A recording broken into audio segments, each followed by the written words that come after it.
Bobby Witt Jr., Gunnar Henderson, and Ellie De La Cruz led the shortstop position in 2024. Will those young studs do the same in 2025? And how deep is the shortstop position? We'll talk that and more on today's action-packed episode of Locked On Fantasy Baseball.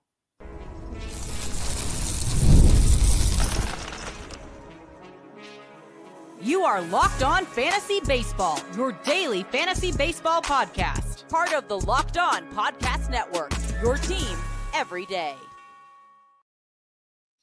Hello, fantasy baseball fanatics, and welcome to the Locked On Fantasy Baseball podcast, brought to you by the Locked On Podcast Network, your team every day. As always, we're your number one source of fantasy baseball knowledge, and thank you for making us your first listen each and every day. I'm your host, Dominic Martino. You can find me on Twitter at DomMartinoFB. Here, as always, with my brother, my co-host, my partner in crime, Matthew Ane, and you can find him on Twitter at Matthew_Ane. If you're watching on YouTube and you haven't already, hit that little bell below. It will subscribe to the channel and give you notification every time we drop a new episode. Or if you're listening on the audio side of things on a platform like Apple or Spotify that allows 5-star ratings and reviews, we would truly appreciate it if you could do that for us. And lastly, most importantly to you guys and us this time of year, give us a chance on the Subtext platform. Through Subtext, it's an in-depth, personalized experience through text messaging alerts that you're going to get right to your phone, offering so much more than we can in this 30-minute episode. And if you are interested in joining us on Subtext, the link is wherever you're listening, watching, and it's available on any of our social media platforms. And today's episode is brought to you by FanDuel. Right now, FanDuel customers can get $150 in bonus bets if your first $5 bet wins. Download the app or head to FanDuel.com to get started today. And all right, Matt, as we move around the diamond here, we are officially up to our shortstop rankings debate here. And shortstop's a super interesting position going into 2025. So this is an episode you're going to want to make sure you stay locked on through the whole thing for. But Matt, I don't know if you want to jump in here, get things started for us. Yeah, I mean, so here's the thing. This is going just as bad off the draft board as second base is. You're not getting a top 7 shortstop unless you draft him in the top 3 rounds, top 4 rounds if you're really lucky. But other than that, it's just one of those things. You're just pretty much beat unless you're doing that. You got to make that pot commit. And here's our rankings for our top 12 coming off the top here. I got Bobby Witt Jr., of course, at the top. Gunnar Henderson at 2, Ellie De La Cruz at 3, Mookie Betts at 4, Francisco Lindor at 5. Trey Turner at 6, Corey Seeger at 7, O'Neal Cruz at 8, Nico Horner at 9, 10 is CJ Abrams, 11 is Pena, and 12 is Ezekiel Tovar. I'm enjoying seeing Dom's side of the things. I can't wait to talk about it and for him to talk me into a couple things because I hate my bottom 3. Yeah, so I'll jump in here and I'll run my shortstops off real quick. I have Bobby Witt Jr. as 1, Gunnar Henderson as 2. I switched things up a little bit since I was just going over here. I moved, if you're watching on YouTube, I moved Francisco Lindor up to 3. I put Mookie Betts at 4 and Ellie De La Cruz at 5. I have Trey Turner at 6, Corey Seeger at 7, O'Neal Cruz at 8, Nico Horner at 9, Zach Neto at 10, CJ Abrams at 11, and then I have Ezekiel Tovar at 12. Matt, I agree with you. I think this is a position where if you don't have a shortstop after the top 8 come off the board, nobody else is really a sure thing. Nobody else is really, a given, right? After that point in time, we're kind of, you have specialists, you have guys that we think could break out, you have a couple of veterans. So shortstop's a position where I'm jumping in early, or if not, I'm kind of just going to wait it out to like pick 150, 200 around that point. There's some good names, some good value there. Yeah, so that's really my thoughts on the position as a whole. As I sit here and we look at both of our rankings, somebody that kind of stands out to me. We have them ranked at the same spot. So it's not really going to be so much a debate right off the bat. We'll kind of, do a little bit more debating a little bit further on in the episode. But Corey Seeger is an interesting name. He was banged up last year, and he's somebody that I feel like, including myself, not 100% sure what I want to do with Corey Seeger this year. He's going around pick 41. It's rich for my blood, to be honest with you. I'm probably not taking him at that point. And, the big thing is he's been very, very injury prone. I know he had the big year, where he stayed healthy back in 2020. 2022. He hit 33 home runs, 83 RBIs, hit 245, was really solid in 2023, but he only played 119 games. He had 327, 33 home runs, 96 RBIs. And then last year, once again, only 123 games, but he gave you the 30 homers. He had 278. I think if you are going to take Corey Seager, you got to build in that injury time. I think it's a given with a guy like him. I think you jump back in at shortstop a little bit earlier. You make sure you definitely have a backup shortstop on your roster coming out of the draft. If you don't do that, you're doing yourself a disservice. I just think when he's on the field, the production's there, 30 home runs, an all-star in all of the last 3 years. But you kind of see the fluctuation, and the batting average has kind of been all over the place. The health hasn't been a given.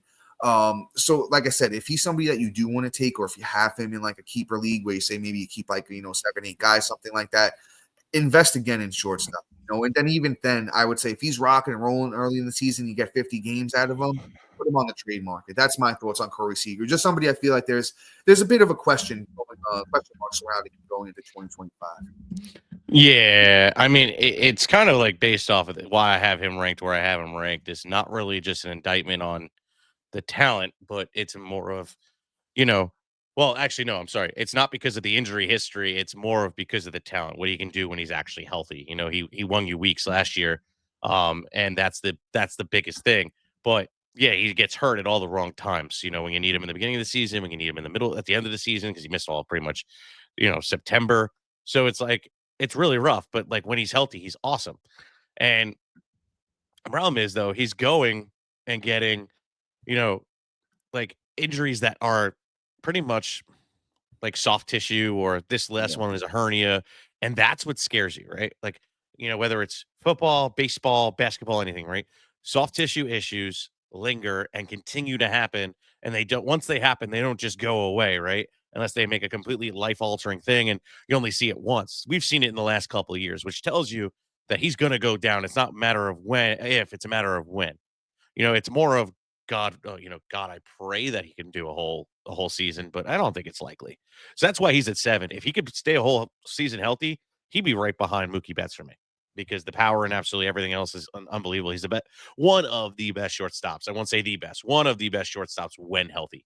The power is absolutely unreal. Everything under the hood also matches it. So it's just one of those things where I just don't trust to draft him.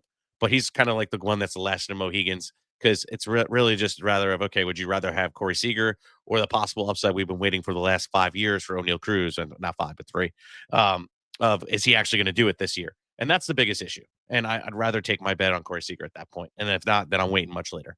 So regardless of the fact it is what it is, sorry for this long-winded explanation of why I just don't like him, but it is what it is. We're going to move on. So Dom, you have one of my favorite guys in the your top 10, literally 10, Zach Neto of the LA Angels.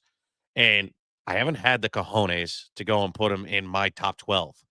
Can you please, give me a little insight as to why you ranked him so high and talk me up to it? Because it's probably not going to take much, but I need a little insight. Yeah, I'm super high on Neto. Even you look at ADP, Neto, ADP has Neto coming off the board as the 20th shortstop, pick 182. I will say this, I might wind up moving Neto down a smidge. I think he still stays inside my top 12. Might sneak him under Abrams. I think him and Tovar is a fun conversation. Maybe Tovar, has the better upside because he plays in Colorado. But Neto has the talent, man. He high in draft pick, high in prospect. We really got to see him, shine last year in 155 games. Only 23 years old last season, going to be 24 this year. Once again, Zach Neto plays for those Angels out in LA. Once again, 155 games, 542 at-bats, 70 runs, 34 doubles, a triple, 23 homers, 77 RBIs. He stole 30 bags. He only did hit 249, but, I think it was a bit of growing pains because he was very hot, very cold, certain points of the season. But still, the power speed combo is good. The Angels, I'm going to pull up the roster resource now. I think, he's got to be hitting in a good spot in that Angels lineup because there's not really too much else going on over there. A lot of the Angels, and then Anthony Rendon's out again too. Everyone saw that one coming. But as I'm trying to pull this up here, like I said, Neto's got the speed. He's got the power. Like I said, it might be a little bit aggressive ranking him at 10. I anticipate to move him down, but yeah. Where do they have Neto? Oh, wow. I guess maybe he's going to hit, ninth. I'm not 100% sure, exactly what they have going on with him. And honestly, he might be a little bit banged up going into spring training as I'm deep diving this year. Yeah, he's recovering from shoulder surgery as I look at it here. So we got to see how he looks coming into spring training. Might move him down a little bit more if the injury is legit, as I see him. But I still anticipate if he's healthy, he's going to have a big year. I think they can get him into a good spot in the lineup, whether it's ninth and then he has, Trout, Ward, right, behind him there. He'll get a lot of runs. If he's hitting ninth, he'll definitely steal a lot of bases too. He's got pretty good speed. If you look at the underlying stuff, it's not super sexy, but he's young. Like I said, I think he's growing into, a little bit more pop. The sprint speed's good though. 73rd percentile, definitely could get you 30 bags again. I do like Neto. We'll probably be moving him down a little bit though. Yeah. So, I mean, you kind of like get me enticed to do it. I just don't know if Pena's coming out. It's just a matter of where I'm moving Neto and a couple other players. It's the health. I think the health is just the big thing with Neto. We got to see how he looks going into spring training. Absolutely. And, we always get pressed for time. I did not realize the time, but guys, before I, tell you exactly what I'm going to do with Zach Neto coming up after this. And all right, folks, when the game tips off, the NBA action is just getting started, and there's no better place to get in on it than FanDuel, America's #1 sportsbook. With FanDuel, you can place live bets throughout the game, so even if you miss the opening tip-off or want to bet on a fourth-quarter comeback, you can stay in the action.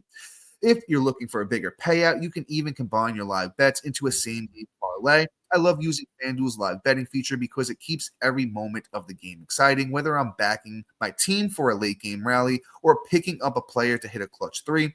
I never feel like I missed my chance. Plus, the app is easy to use, and when you win, you get paid instantly.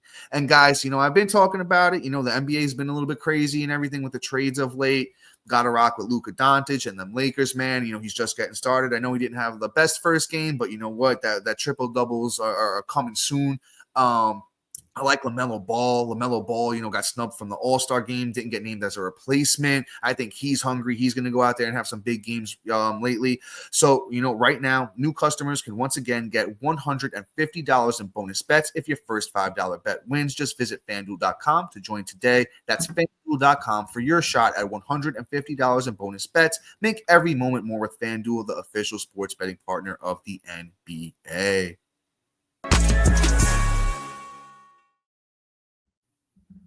All right, Matt. Zach Neto, what do you think? So, here's the deal, right? Zach Neto for me is kind of like this. Do we want to buy into the early upside or do we want to be patient? Because the price says otherwise. Do you feel comfortable walking away with him when you have other options and you can still have him as a backup? Because essentially by deeming him in my top 12, I'm pretty much saying, hey guys, go and feel comfortable waiting, and then getting for him is walking away as your SS1. And I don't even know if I'd feel comfortable. Yeah, maybe his end of season projections for me might be a little bit better, but it's a matter of consistency and upside. Yes, he's done some things, but not enough to say, hey, he's an SS1. Yeah, it makes it very hard for me to do it. But again, the questions around Pena is also there. It's just as likely. So it's going to be tough. I think there's other guys in there that are in consideration. It's a very ugly position in my opinion. Tovar is probably coming up to 11, and I might have to move Adames into 12. I think that's really where I'm probably going to move. But yeah, it's just one of those things. I love the boldness. I can't do it. I don't think I can bring myself to leave the draft as him as my SS1. Let me jump back in here for 1 second. So I'm digging a little bit deeper. So MLB.com reports that Neto's not expected to be ready for opening day. I talked about the shoulder surgery that he underwent in the off season. The Angels remain optimistic that the young shortstop won't miss much time. And then we're going to get, further clarity in, I would assume this upcoming next week, when everyone's getting ready for camp, spring training, and we'll have a further timeline on Neto. I'll say this. He winds up being like a late end of the draft kind of like sleeper pick almost, because I'll say this, if you take a guy like Seager and you didn't get a good backup, maybe take a Neto, throw him on your IL. Hopefully he only misses a week or two. And then when he comes back, the power, the speed's legit. I think he gets a good spot in the lineup. He'll be moving down rankings for now. With that being said, with the health being, a big question mark here, but I think he's a guy that you could snipe if you have maybe 4 IL spots in your league, 3-4 IL spots. Throw him on your IL, kind of see where things wind up. But for now, I think he's somebody who moves down heavily in the rankings. Matt, let's you kind of were teasing him here, and I have him a little bit lower than you, and I'm pretty sure this guy's healthy going into spring training. At least I hope so. Jeremy Pena, like I said, a little bit higher than me on him, and I would love to hear your thoughts behind the ranking. Yeah, I mean, so with Pena, it's just more of okay, I kind of know what to expect. He had a pretty good stint during the year. I wouldn't say consistent. Like his total end of the season numbers don't really match it, but also too where he hits in the lineup. I'm hoping that moves with the exodus of a couple players. But it was pretty enticing throughout a certain point of the season. The fact that he had 20 stolen bases and 15 home runs, which can easily slide to 20. The runs and ribbies might be a little capped, but the doubles and the triples are instances of things that can go. A 266 batting average isn't bad either. So, again, like I said, Tovar is going to move over him. I'm kind of, the more I look into Tovar, the more I kind of want to have him, on my team. It's kind of crazy. I went from not liking the dude to to two. But when it comes to Pena, it's just yeah, the same reason you like Altuve for a lot of reasons. The same reason you're going to want is because you think that he's going to play and be better this year. And then I'm trying to pull up Houston's depth chart real quick, see where he's hitting, because that's also going to be changing everything that I have here. But if he could position himself higher in the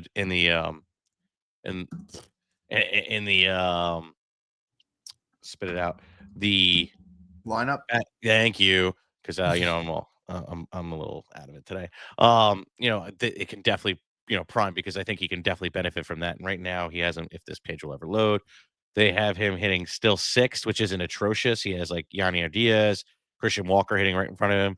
Chaz can kind of bring things in, but then it's the rest. I'm hoping that they, like I said, they can move him up. But I mean, the path is pretty much blocked. They don't know why they would have Isaac Paredes ahead of him. But, it is what it is. I guess it's more follow the money on that one. But, like I said, I wasn't feeling great about the ranking. It was kind of more of I don't really know who 12 is. I really feel like there's a top 11, and then, 12 through 15, it's anybody's game. You know what I'm saying? So it is what it is.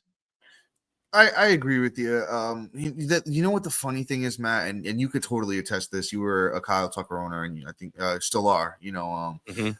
That's just, I feel like that's a death spot in the Astros lineup. I feel like they buried Tucker there for a long time. He had a big RBI problem in that spot, and I feel like the team's only gotten worse since then. I know you said you got some good bats in front of him, but I feel like Christian Walker and Yanni Diaz are going to drive in, the other guys. And then Yanni Diaz is a good on-base guy, hits for average a lot, but, I don't think he's super quick. I know his sprint speed is actually pretty good. So, he might be an okay spot for RBIs, but I think what he did last year is kind of like what I'm expecting, with maybe a little bit more speed. Maybe he can get up to 25 bags. But I think the 78 runs, 70 RBIs, I think that's about spot on. I kind of feel like that's where he is. And even the underlying stuff for batting average is spot on, 263, 266. That's kind of where he's been. Yeah.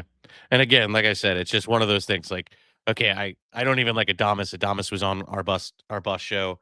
It's a crapshoot for me at this point. You don't really know who is going to feel the most comfortable with. Do you rock out with a Bo? Do you rock out with a McLean, who we love, but again, feel that stuff.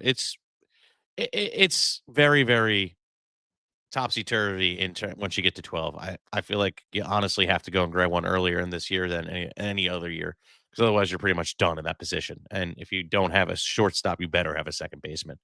It's one of those things. So what I'm going to do now is I'm going to do this early since we did it so late, and we'll be right back after this.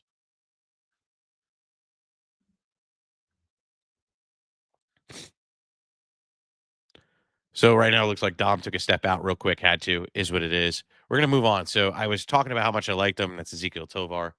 And when it comes to Tovar, he's interesting. I don't know how much I really like him outside of Colorado, but then you look at the homes and away splits, and he's actually pretty successful. Yeah, it's not much of a drop off between it. Usually, guys that hitting cores, at their home games most of the time, usually see a significant drop off. But you look at what he does, and this is home. 325 at bats, 44 runs, 17 doubles, 3 triples, 13 bombs, 42 ribs, 2 stolen bases, and batted 277. The aways, 330 at bats, 39 runs, 28 doubles, a triple, 13 bombs, 36 ribs, 4 stolen bases, batted 261. Batting average came down a little bit, to be expected, because you know you're just doing more, but the doubles went up, which is impressive. So he's good for points leagues outside of he's going to kill you, walk to strikeout. Dude loves to strike out and can't get a walk for his life. I don't know what it is, but somebody needs to get him some help in that category. But I'm back. I'm sorry, guys. And Matt. no worries. Don't let it happen again. Talking about Tovar. I love Ezekiel Tovar. Yes, and why I'm starting to change my mind on Tovar.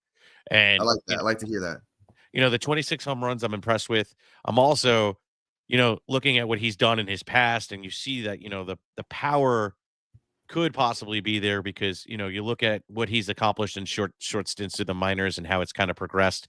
You kind of see the possibilities, and the underlying stats do say that, hey, like, he really doesn't hit the ball hard at 88.8 miles an hour, barrels about 9% of the time, doesn't really create hard contact that often at 39%. But the launch angle is like pretty much elite, and that's the key. When you hit it cores, you don't need to hit the ball that hard. You just have to have a good angle and for it to go far enough. And you look at the translation between doubles on the away games going up, whereas they're much lower at homes, because it's either a double or it's probably a home run. And Tovar's got the speed for days. So you look at it and you go, well, I could probably see that if the power, a world where the power goes up, because he has pretty much a Marcus Semien prototype, like hitting tool, right? Marcus Semien has never been a guy that really hits the ball hard. 2021, his best year, he was hitting 89.7 miles an hour. Literally, what, a whole mile per hour faster. Barreled at 9.8%, where Tovar's at 9. Hard contact for Tovar's 39. Semien was at 41. And he has Tovar has a better launch angle than Semien did that year. And it's not like Semien's an overpowering, bearing hitter. So they're pretty much the same prototype, bat prototype. And I think there's a path for success. So essentially what I'm getting at is he's a little bit better than what I'm expecting. And, he's going to be moving up in the rankings. I'll say this too. I don't know if people are. I haven't really heard a lot of talks about Tovar, but he's got speed too, man. He didn't steal a lot of bags last year. Last year he only stole 6. He did get caught stealing 5 times, so maybe he's just not efficient at it. But he's pretty quick. He's in the 71st percentile of sprint speed. I think there's a world where it's, like you were talking about, man. I don't know if there's a world where the power goes crazy, but if he hits 26 home runs again and he steals 15 bags and he hits 270, 83 runs, 78 RBIs, that, man, he's good. I think he's being underrated right now. He's coming off the board as the 16th shortstop, pick 148, and I think you can live in that category. I think you could live there all day and take Ezekiel Tovar, and I think he is a top 12. I think looking at, him versus even like a healthy Neto, I might have even adjusted my rankings here live and put, Tovar over him if Neto was healthy, just because of the upside playing in cores. Half his game in cores, the power is coming through. I like where he hits in the lineup. He normally hits, he hit a lot at the top last year. And I think if he gets that speed clicking, man, like he did in the minors, he showed off a lot of speed in the minors. I really like Tovar, and I think it's going to be a great value pick here at shortstop. Let's the names at the top, we kind of ran off our rankings. If you're listening on the audio side, again, I'll run through my rankings one more time for you. Bobby Witt Jr. at 1, Gunnar Henderson at 2. I moved Francisco Lindor up to 3, Mookie Betts at 4, Ellie De La Cruz at 5, Trey Turner at 6, Corey Seeger at 7, O'Neal Cruz at 8, Nico Horner at 9. Let's call it Ezekiel Tovar at 10, CJ Abrams at 11, and I figured out who I'm moving up to 12th. And Matt, you actually, I don't think you like this guy, so this might actually be a fun little conversation here. I'm moving Bo Bichette up to 12th. Vomit. I feel like we've gotten to a point where we've forgotten that Bo Bichette is good at baseball. He's not. I don't think he's elite. I don't think he's a superstar, but he's good at baseball. Coming off the board, actually, as the 12th shortstop, pick 137. Not somebody that I'd be super happy walking away with as my starting shortstop, but if you grab him as a utility bat, I think there's a world where Bichette returns value. Where we're taking him right now in drafts. Before last year, Bichette never hit under 290 in his major league career. He has power. He's proven it before. The speed's not legit. It's never been legit. So that's not something I look for with Bo Bichette. But if he's leading off for, this Toronto Blue Jays team that has, powered up a little bit, over there. And, he's obviously got Vladdy behind him. So that's going to be great. I think, 90 to 100 runs is out of the question. 25 home runs is accountable. The RBIs aren't going to be great. I'm not expecting big RBI numbers, but like 70 RBIs is fine. And the whole thing is he's a career 290 hitter. There's a world where he hits above 290. There's a world where he hits 300. He's hit 300 3 times in his major league career before. So I think he's just starting to get to the point where I feel like let's not forget that he can still ball. He might not be the elite guy that we thought he was going to be, but like I said, he's going to be a very high-end contributor in runs and batting average. He's going to give you, like I would assume, like 25-ish home runs, maybe a little bit lower. But that's still good. That plays, man. That plays. That's a lot better than most hitters. And he's proven it before. He's, been around the block. This is going to be his 7th year in the league. I like Bichette. I think it was just a down year last year because he was a bit banged up. Only played 81 games.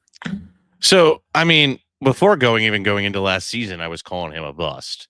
And there's a trend. It's not like, okay, like this is 1 year where like we've seen a downward turn. There is the deceiving year in 2021 where he had 30 home runs and 29 stolen bases.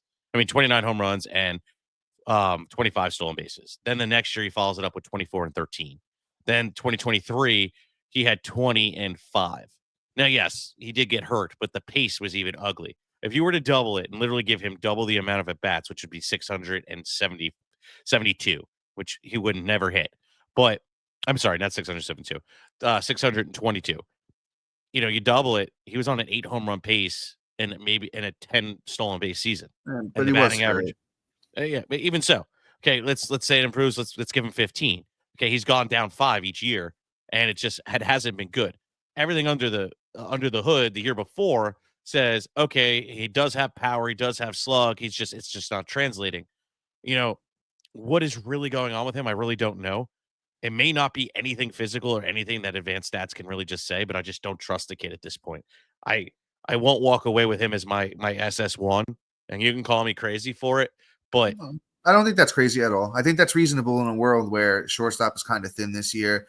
I just feel like if you are picking around that point at 12, I just feel like he's reliable enough. I feel like you at least know if he's healthy, he's going to give you a good batting average. Runs. The home runs might be questionable, but I still feel like his power plays to at least 20. I think it's closer to 25. But like he's never been fast. He's not a fast guy. Like you said, the steals in 2021 were definitely deceiving. He's not a fast player, so I don't expect steals from him. Maybe 5. That's kind of what he usually does. But still, look at who goes after him. Are we going to trust anybody after him? Maybe you play the upside game if you want. You could do that. But I think if you've played the upside game with a decent amount of your hitters or a few, he's a reliable guy that you could take. And if you've done the opposite, if you've taken a bunch of reliable hitters and you want to take the upside guy there, I'm not going to blame you. I just think he's a name that we shouldn't overlook him. I don't think we should be in our rooms on draft day or wherever you do your drafts and just be like, nah, I'm not taking Bo Bichette. I think there's a world where you look at your team and be like, hey, I need some stability. I waited at shortstop. He could hit 300. He can give me runs, if you need that for your team. Once again, we might do an episode on how to build a team. I think that'd be a great idea on how to team construction kind of episode. Sound off if you guys would like to see something like that. But I think Bichette in the right circumstance, I pick one, where's it going? 140, I think 150. I think it could make sense. 137. Yeah, so, I mean, it could make sense. If the price is right, but the problem is I still feel like, okay, I don't want to walk away with him as my first shortstop. I don't think that's good. And if I do, I better be having a really good second baseman that isn't, a Nico Horner or a Garcia. I need to have a solidified name because, if both of those don't pan out, then you're pretty much SOL. Like I just don't feel great about it. The likelihood of, Bo continuing to be unproductive is a reality. But I'm also saying, okay, if you have your whole batting lineup figured out and he's fallen to a certain price, like around 150, 160, and you need a upside UT or a first bench, I'm not passing on him. There's a price for everybody. It's just a matter of what are you willing to pay for him? For me, it's after pick 150, and then we can start considering. He won't be a starter for me. I just don't feel comfortable. That's why I said for this position you need to go early. Unfortunately, it just you may be in a position to do it. I I just agree. don't, I agree with that. But my whole point is with Bichette, I wouldn't feel comfortable if I walk away with him as my starting shortstop. I'm definitely not feeling comfortable with that. I'll agree. I just think if you wait and it makes sense for your roster, I just don't think we should overlook him. I feel like I've just heard a lot of Bo Bichette trash talk, and I not that I'm not for it, like I'm all for a good making sure we're doing the right thing with the players we're drafting. I just think that just look at him, just look at the numbers, look at what he's done in the past, go back, look at the underlying stuff from like 2023, 2022. Dealt with the multiple injuries last year. Don't overlook him. Now, any thoughts before we head out? Yeah, my final thought is Bo Bichette is not good. But for the price.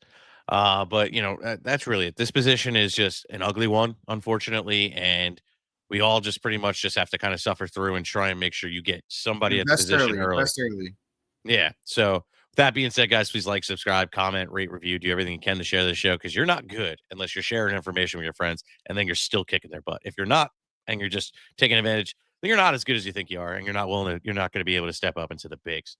So share that. And when you're done, check out our boy Sully over at Locked On MLB. Puts on some great coverage for real baseball and find out all that spring training news. That being said, guys, have a great rest of your day. Peace. Well, Wrong button.